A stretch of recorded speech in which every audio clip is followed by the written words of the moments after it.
안녕하세요. 저는 어린 두 남매를 키우고 있는 30대 후반 남자입니다. 제가 이곳을 찾아오게 된 이유는 제 이야기를 들려주고 싶어서예요. 집안일을 할 때 종종 이곳의 사연들을 들으면서 합니다. 이곳에서 듣는 이야기들이 참 믿기 힘든 이야기가 많은 것 같더라고요. 저도 종종 입이 떡 벌어질 것만 같은 이야기를 들으면 경악스러워하곤 해요. 그런데 제 이야기도 여기 계신 분들 못지않게 기가 막히는 일이었기 때문에 이렇게 글을 보냅니다. 저는 결혼하고 아이를 낳고 기르면서 제 가정에 매우 만족하며 살았습니다. 당연히 시간이 꽤 지나면서 아내와 옛날 연애하던 시절처럼 불꽃이 튀는 그런 사랑은 아니지만 연탄불처럼 은은하게 사랑하고 있었고 안락했고 평화로웠거든요. 어린 두 남매 또한 누굴 닮았는지 예쁜 짓만 골라 하고 너무 행복했어요. 제 가정은 완벽하다고 믿었고 그렇게 생각하며 살았죠. 하지만 그건 저 혼자만의 아주 크나큰 착각이었더군요. 살을 부대끼며 함께 살았던 여자가 그렇게 악독하고 못된 사람이란 것을 알게 되었어요. 세상에, 그렇게 제정신이 아닌 여자는 살면서 처음 봤습니다. 결론 먼저 이야기를 해드리자면 현재 저는 아내와 이혼을 한 상태이고 아이들은 제가 혼자 키우며 살고 있습니다.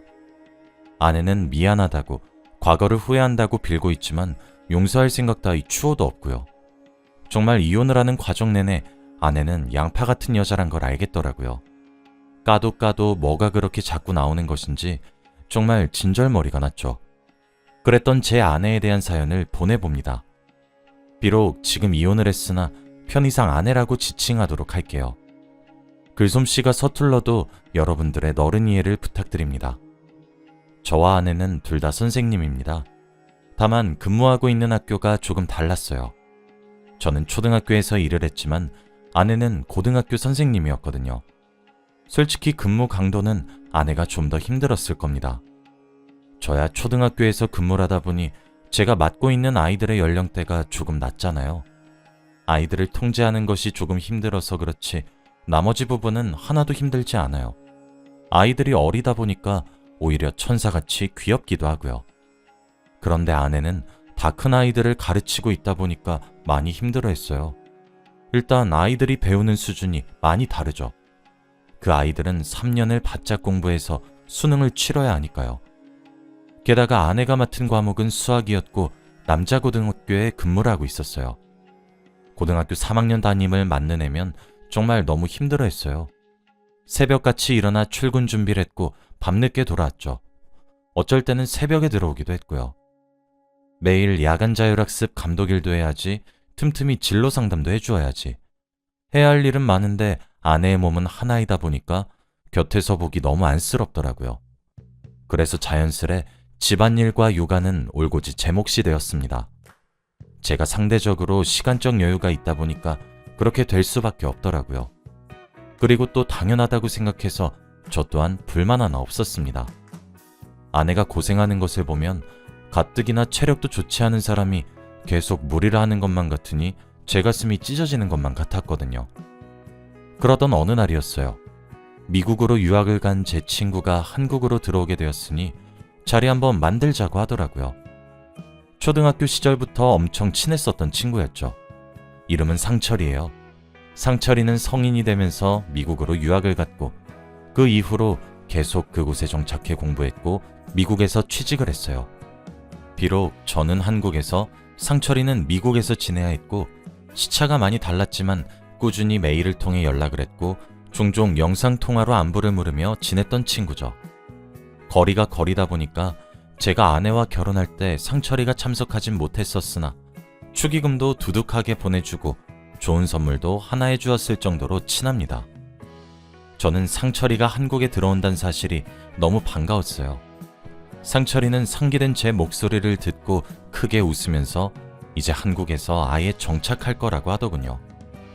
상철이는 경력을 살려서 한국에서 선생님 일을 하는 것을 이어나갈 것이라고 했어요. 그때까지만 해도 그렇구나 생각하고 말았었죠. 몇 달의 시간이 흐르고 상철이를 만날 수 있게 되었어요. 상철이에게 제 아내를 소개시켜주고 싶었거든요. 제 아내도 아이들을 가르치는 선생님이고 같은 고등학생을 가르치니까 저는 두 사람이 친해졌으면 하기도 했어요. 상철이는 결혼식에 오지도 않았고 저도 아내 사진을 보여주지 않았어요.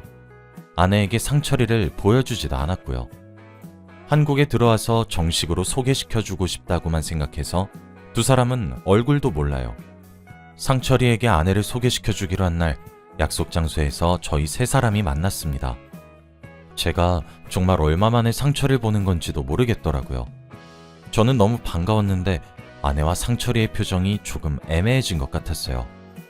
제가 사랑하는 여자와 저와 가장 친한 친구가 인사를 나누긴커녕 어색하게 구니까 당연히 분위기는 점차 나빠졌죠. 화기애애할 거란 제 예상과 달리 말이에요. 결국 상철이는 속이 너무 좋지 않단 말만 내뱉고 그 자리를 도망가듯 빠져나갔어요. 저는 무슨 일이냐고 상철이를 뒤따라갔지만 상철이는 나중에 연락한다는 말만 하고 떠났어요.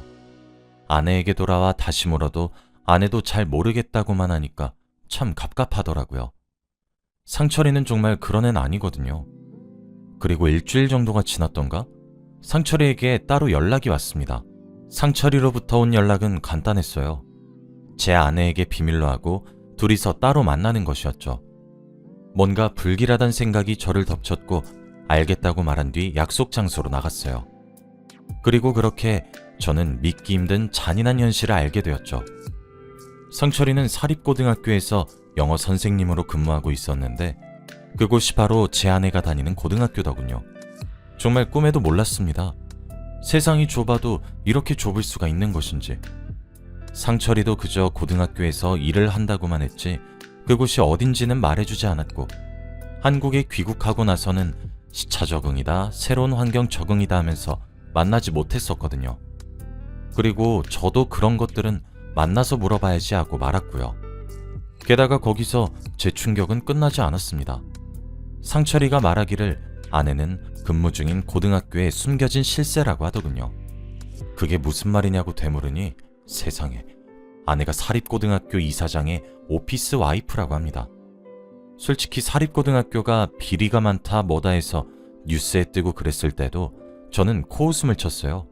설마 저러겠나, 과장된 거겠지 하고 넘겼었거든요. 그런데 아니더라고요. 사립고등학교라 그런지 이사장과 부적절한 관계를 맺고 있다는 사실은 쉬쉬한다고 하더군요. 아니, 오히려 덮고 지나가는 걸로도 모자라 아내 눈치를 본다고 하더라고요. 아내 말엔 꼼짝 못하고 그게 얼마나 불합리한 일인진 몰라도 다 들어주고 있다더군요. 제 아내는 이사장의 사모처럼 행동하면서 다른 동료 직원들에게 무례한 언행을 일삼을 뿐만 아니라 교육자로서의 자질이 의심될 정도의 행동을 하고 있더군요.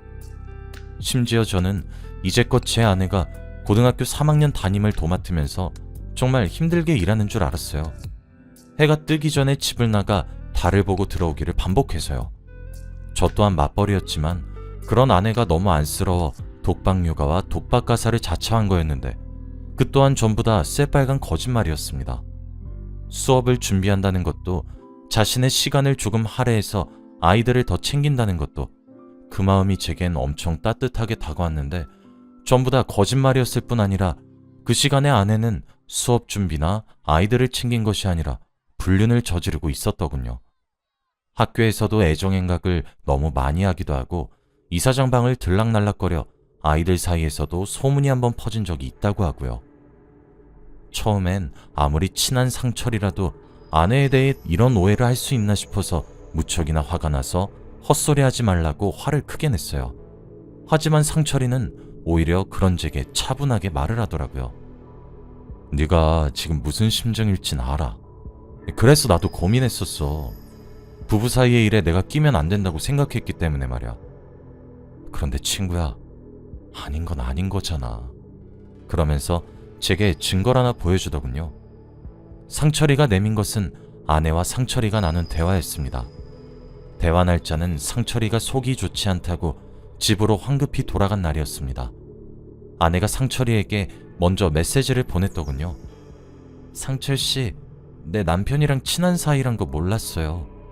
저희가 근무하는 학교에서 보고 들은 모든 것들을 내 남편에게 비밀로 해줘요. 아무런 대가 없이 부탁드리는 거 아니에요. 5천만 원 정도 어떠신가요? 대신 돈 받으시면 평생 비밀에 붙여주세요. 입막음 비용을 치를 테니 비밀로 해달라는 아내의 말에 상철이가 답장을 했더군요. 돈으로 제 입을 막겠다고요?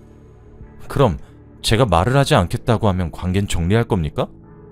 상철이의 그 물음에 아내의 대답은 기가 막히더군요.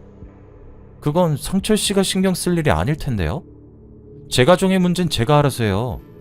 상철 씨가 제 남편이랑 친구란 사실은 알겠는데 선은 좀 지켜주시죠.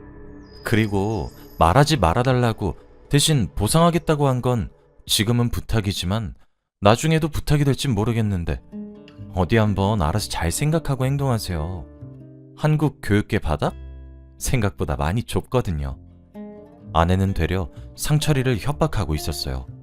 상철이는 더 일찍 말해주지 못해 미안하다고, 본인도 생각해야 할 만한 일이었다고 하며 제게 진심으로 사과를 해주었습니다. 제가 본 상철이와 아내의 대화 내용은 상철이가 제게 했던 모든 말들이 진실이라고 말해주는 증거였고 더 이상 상철이의 말을 부정할 수가 없었어요. 상철이와 헤어지고 저는 집으로 돌아와 아내가 퇴근하길 기다렸습니다.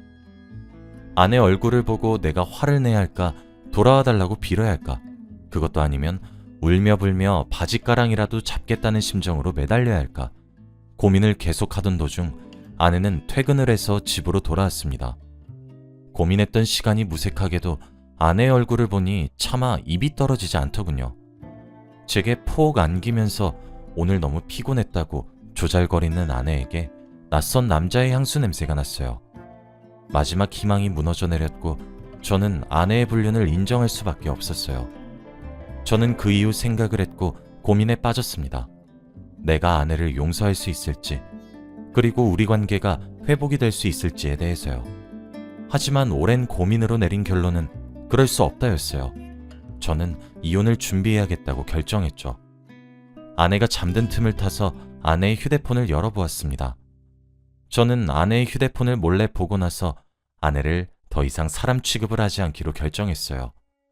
아내의 휴대폰에는 상철이에게 들은 이사장을 제외하고 2명의 남자가 더 있더군요. 심지어 2명의 남자 또한 아내가 근무하고 있는 고등학교의 선생님이었어요.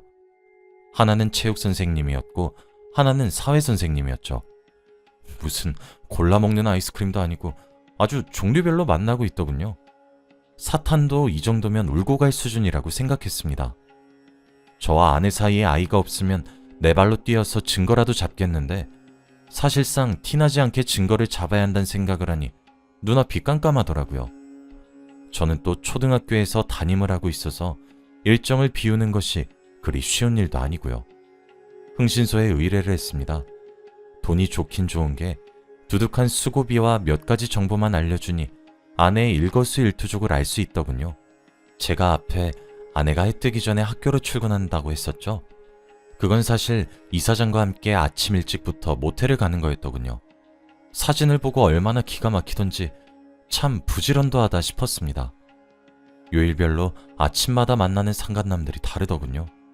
그걸 시작으로 속속들이 도착하는 증거들에 온갖 정이 다 떨어졌어요.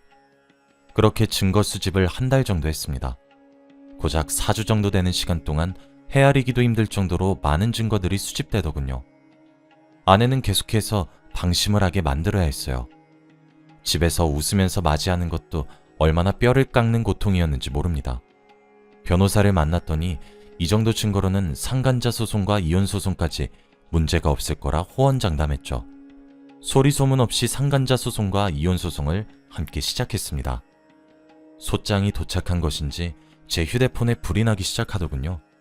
당연히 모든 전화를 받지 않았습니다. 아내는 학교조차 조퇴하고 제가 근무하고 있는 초등학교를 찾아왔더군요. 만나지 않았어요. 내가 퇴근할 때까지 밖에 나가 얌전히 기다린다면 이야기를 하겠다고 했죠. 그렇게 한참을 기다리게 한 뒤 아내와 이야기를 나누었습니다. 모든 것을 알고 있으니 이혼하자고 이야기를 했어요. 제 입에서 아내가 불륜을 저지르고 있는 남자들의 이름이 하나씩 나올 때마다 아내의 얼굴은 거무죽죽해졌죠. 아내도 본인이 더 이상 빠져나갈 구멍이 없다고 생각했던 것인지 모든 불륜을 인정했습니다. 그리고 저는 그 모든 대화를 녹음하고 있었죠. 이렇게 증거를 하나 더 모으게 되었어요. 아니, 당신이랑은 끝이야. 우리 이혼하자. 라는 말을 남기고 저는 돌아갔습니다. 아이도 진작 저희 집에 다 보내놨고요. 제가 충격적이었던 것은 저와 아내가 결혼을 하기 전부터 불륜을 저질러 왔더라군요. 제가 충격적이었던 것은 저와 아내가 결혼을 하기 전부터 불륜을 저질러 왔더군요. 꽤 오랜 기간 그러고 살았다는 것과 저와 결혼을 한 이후에도 관계를 정리하지 않았단 점이었어요. 합리적으로 제가 키운 아이들이 제 아이가 맞는지도 궁금하더군요. 그래서 친자검사 또한 진행했는데 다행스럽게 아이들은 제 아이들이 맞았습니다. 저는 이혼을 강행했고 상간남 3명과의 소송에서도 제가 승소할 수 있었습니다. 3명의 상간남 모두 제게 따로 연락을 해와서 거액의 돈을 주면서 합의를 하자고 하더라고요. 제가 돈이 궁한 것도 아니라 거절했습니다. 판결문을 받았고 저는 그들에게 경고했어요. 내 인생에 이혼이란 글자를 만든 당신들을 내가 그대로 봐줄 것 같냐고, 끝까지 쫓아다니겠다고 말이에요. 저는 거기서 끝나지 않고 교육청에 교육자로서의 자질이 의심간다고 익명의 항의를 했습니다. 이사장인 그 사람의 인생을 조질 순 없었어요. 아직 세상은 돈이 많은 사람이 짱인 것 같았죠. 그래도 제 아내였던 그 여자와 상간남 2명은 학교에서 퇴출을 당하게 되었고 불륜을 저질렀다는 인식에 박혀서 다시 학교에 취업하는 것은 불가능할 거예요. 제가 그렇게 만들 거기도 할 거고요. 제 아이들의 양육권 또한 제가 가지고 오게 되었어요. 천류는 끊기가 힘든 것인지 면접 교섭권을 박탈하지 못했죠. 아내는 이사장의 재력을 믿었던 것인지 뭔지 제게 당당하게 나올 때는 어디 가고 저한테 매일같이 연락해오고 있습니다. 처가댁 사람들한테까지도 말이에요. 저와 이혼하고 이사장한테 갈 거라고 크게 소리를 지를 땐 언제고 버림을 받았나 보더군요. 얼마나 속이 시원하던지. 솔직한 심정으로 아내가 좀 더 불행했으면 좋겠습니다. 저와 함께 살았을 때가 너무 그립고 아이들이 너무너무 보고 싶다고 말이에요. 저는 그 연락을 받고 정말 이 사람은 끝까지 나쁘다고 생각하게 되었습니다. 제 아이들은 엄마가 온데간데 사라지고 한 달에 한 번을 만나는데도 불구하고 엄마를 찾진 않아요. 하긴 아내가 아이들을 제대로 돌봐주었어야 아이들도 엄마 품을 그리워하죠. 아이들을 돌보기는커녕 새벽부터 밤 늦게까지 공사다망하게 다른 남자 만나고 다녔으니 아이들이 엄마 품을 그리워할 리가 없죠. 저는 저와 제 아이들에게 상처를 준 그들을 끝까지 용서하지 않을 거예요. 남의 인생에 이런 상처를 두고 행복하게 산다는 것은 말이 안 된다고 생각하거든요. 저는 끝까지 쫓아가 반드시 복수할 겁니다. 요즘엔 처가댁과 아내는 2번 다시 그러지 않을 테니까 한 번만 용서해주면 안 되냐고 연락해와요. 지금이야 저도 이렇게 담담하게 말을 할 수 있게 되었지만 처음엔 정신이 나갈 것만 같았어요. 모든 사람들이 행복해 보이는데 저만 불행하다는 생각에 너무 우울했어요. 저도 아마 제 아이들을 지켜야 한다는 생각을 하지 않았다면 무너졌겠죠. 저는 아내와 상간남들에게 받은 위자료는 아이들을 위해 사용한다고 묶어두었어요. 그리고 지금도 최선을 다해 살아가고 있습니다. 저는 아이들을 의젓하게 잘 키울 거예요. 아마 아이들도 조금 더 크면 아빠의 마음을 이해해 줄 수 있을 거라 믿습니다. 여러분들도 이런 저를 많이 응원해 주세요. 그리고 만일 저와 같은 일을 겪으시는 분이 있다면 저는 이혼하길 권해드리고 싶습니다. 그런 사람을 고작 부모란 이유로 데리고 살기엔 제 자식들에게 무슨 악영향을 끼칠지도 생각해 보셨음 하거든요. 그럼 여기까지가 제 이야기였습니다. 긴 이야기 들어주셔서 너무 감사드리고 이만 제 이야기를 마치도록 하겠습니다. 여러분들에게도 항상 행운이 깃들길 기도하고 모두 하는 일 잘 풀리셨으면 좋겠습니다. 항상 행복하세요.